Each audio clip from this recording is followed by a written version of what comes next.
It was her birthday, June of 2008, and she was turning 37 years old. My husband and I have been waiting for weeks, 12 weeks to be precise, to give her the gift. We drove 5 hours. We drove 5 hours to Mobile and woke up early. We were trying hard to keep our secret. We all gathered around her in my granny's den. Dad, Mom, my little sister Terry, Nathan and I all watched her. We had wanted Audrey to be there for this special day, but she was out of town visiting her dad. It was her dad's part of the summer. This was especially hard on my big sister's birthday because she loved Audrey more than all the rest of us put together. We'd eaten the cake and my sister had opened her cards, reading each one and smiling. She opened her other gifts and was overjoyed with the smallest of things. Nathan and I were especially excited watching her. We knew what was in our bag. It was the bag we had handpicked. It was just the right size with just the right amount of tissue paper and an inconspicuous card dangling off the side. We both knew how excited she would be for our gift. We knew that more than anyone else in that room, she would be the happiest. She'd be the happiest and saddest all at once. Not to give it to her and not give it away. I handed her the bag, handshaking. She pulled out the Target gift card. It was one of those cool ones with a sample attached. Ah, thank you, I need makeup. Everyone oohed and awed. She pulled out the other whatever it was. I don't even remember now. All I remember is what was sitting in the bottom of it. Everything else was filler, really. I looked at her and told her there was more. I told her that the last item in the bag had been on back order and we'd been waiting on since May for it. My dad was confused, my mom was intrigued, my little sister watched us with suspicious eyes. My granny half watched her and half watched the Wheel of Fortune. Then it happened. She pulled out the frame. It was one of those cheap ones, the see-through kind. I remember her face. I can picture her face in my head. That expression of complete shock and joy and happiness all in one. She was speechless. Time stood still. She looked at me and I looked at her with tears in my eyes. It was like we were the only two people in the room.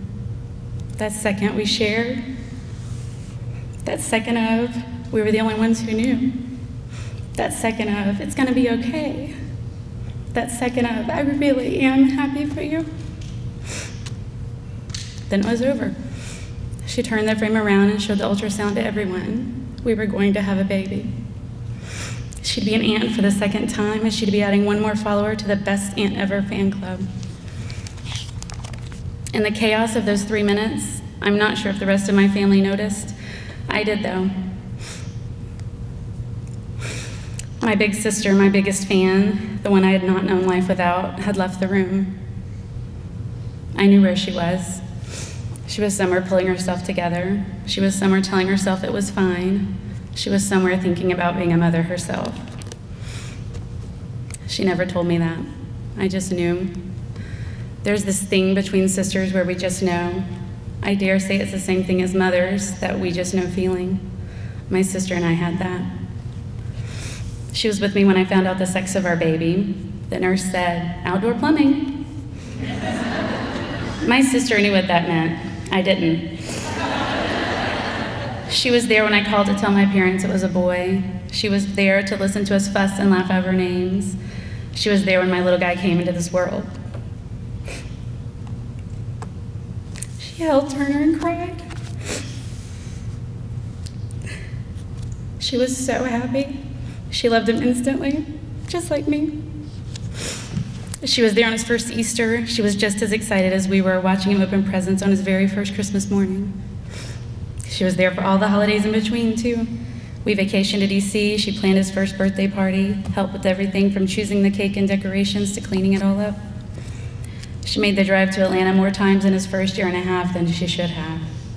She came for snuggles. She came to rescue me when I was overwhelmed, which was often. She came to help, she came to laugh. She brought Granny a time or two and even survived a trip with our dad.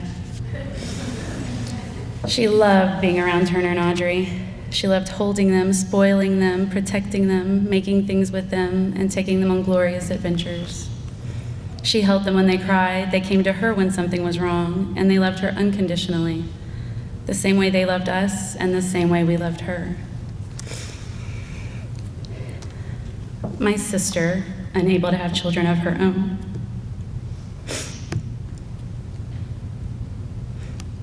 was one of the best mothers I've ever known. She had a mother's heart and a mother's soul, and I'm not sure if I told her that enough. She's been gone almost 4 years now. It seems like forever, and it seems like yesterday. My 37th birthday is just weeks away. Lyssa and I were both born in June. One more thing that we share. I'll be thinking about her and that special gift and how much we all miss her. I'll think about how much motherly love she gave to my son, my niece, my parents, and of course, and maybe most of all, to me.